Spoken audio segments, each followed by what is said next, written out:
Greetings, everyone, on this auspicious occasion. Dr. James Tabor from the University of North Carolina at Charlotte wishes he could be here today, but for some personal reasons, he just could not make it. So I'm going to spend a few minutes presenting some of the things that he wanted to give you today. And the best way that we could do that is if I can simply refer you to this particular handout, and there are 100 of them or so on that back table. And for the major media, we do have some, the media, all the media in here, we do have some media kits that Wendy, could you raise your hand? They will be available to you or to anyone who would like to see them, in which this paper and some others all gathered together. But anyone can go back and sample some of the sheets in the back that will give you some source material. But Dr. Tabor provided this 10 neglected aspects of the 1993 Waco tragedy. 10 neglected aspects. What are those 10? He lists them and discusses them one by one. So when you get this in your hand, you can sit and read these 10 neglected aspects. Let me give you a sampling. One of them is the raid itself. Why the raid took place, how the raid could have been avoided. He explains that here in number 1. In number 2, the arms. Why did the Branch Davididan Church have weapons?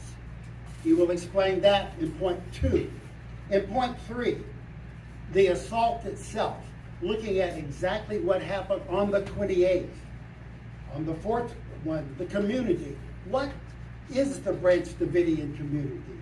Dr. Tabor is not a Branch Davidian. I'm not a Branch Davidian, but we recognize it to be a religious community.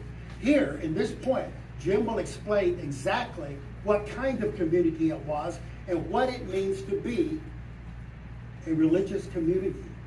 What is that? Is that a church?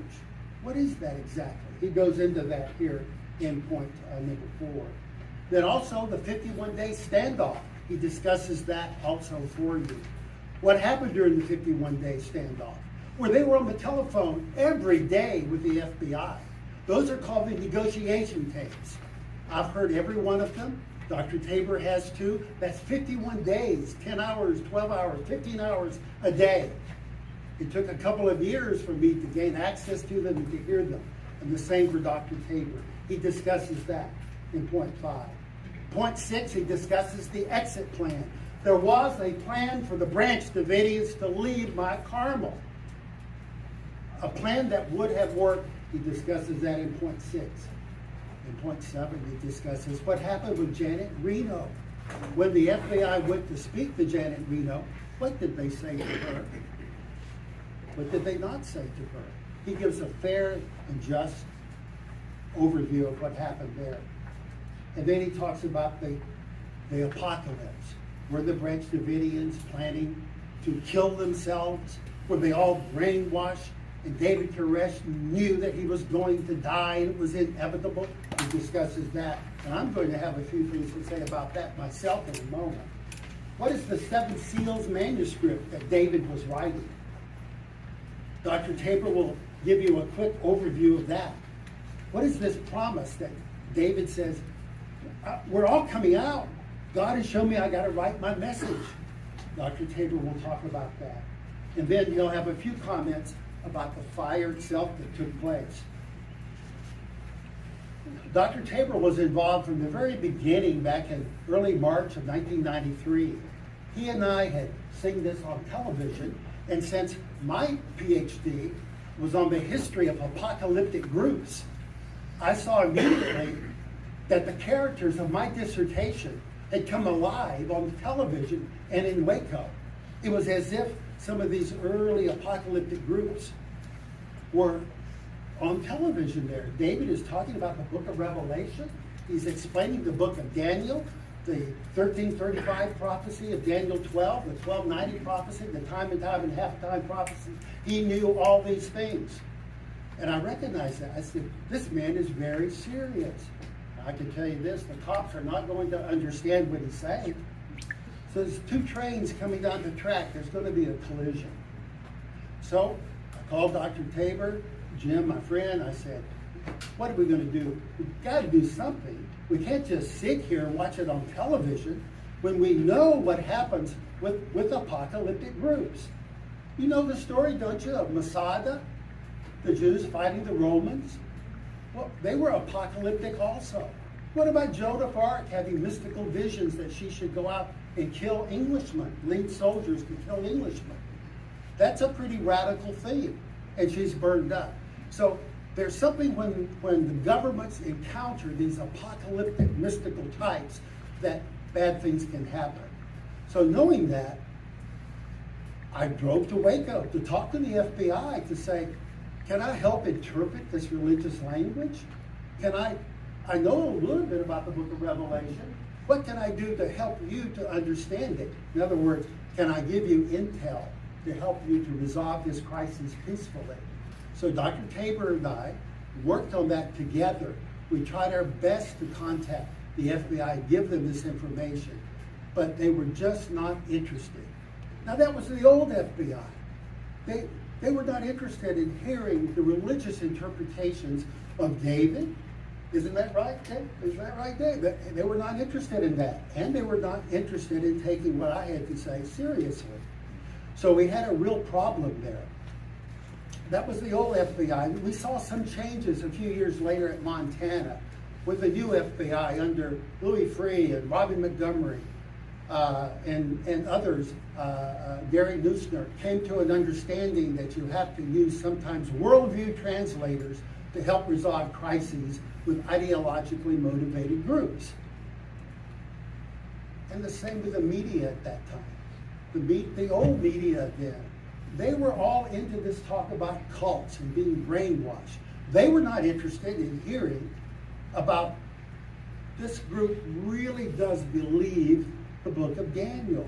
They study the book of Revelation more than you get on Sunday school at the Baptist church. God bless the Baptists, but you're not going to have the minister talking about the prophecies of Daniel 12 and how it correlates to the prophecies of the seven seals. You just don't get that. These were students of the seven seals, Bible students. They wanted to learn the Greek, the Hebrew, see what the rabbis say. They're studying this material. That's what you were dealing with. The media, the old media, didn't appreciate that. But now we have the new media. The media that's here today, you have a chance to do something different. Now you have the internet. Now you have these sources. Look at these sources you have.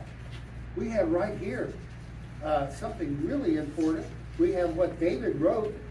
Right here it is, as the seven seals. He wrote this manuscript. You can find it. This is just one page, but you can find the whole 20-something page thing online. The media can now export these things. You can actually find the negotiation tapes online. And you can listen, read 51 days and get at the meat of what was really happening. You don't have to believe the exaggerations of the old media. The new modern media has access to social media, to the internet, to get at the truth of what really happened back then. So what am I going to say to you today that's new? Well, in my closing 3 or 4 minutes, I want to say this, that there were 2 opportunities that we have to realize were very important. I'm just going to do them from memory. But we know on March 15th, Steve Schneider, David's right-hand man, heard me on the radio talking about the seven seals. He calls the FBI and he says, we heard this guy on the radio.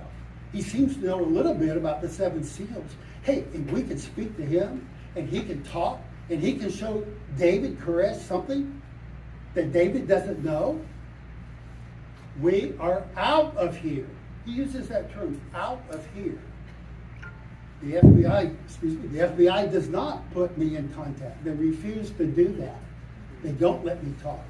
So they would rather, this is the old FBI I'm talking about, agents that are here today, I'm not talking about you.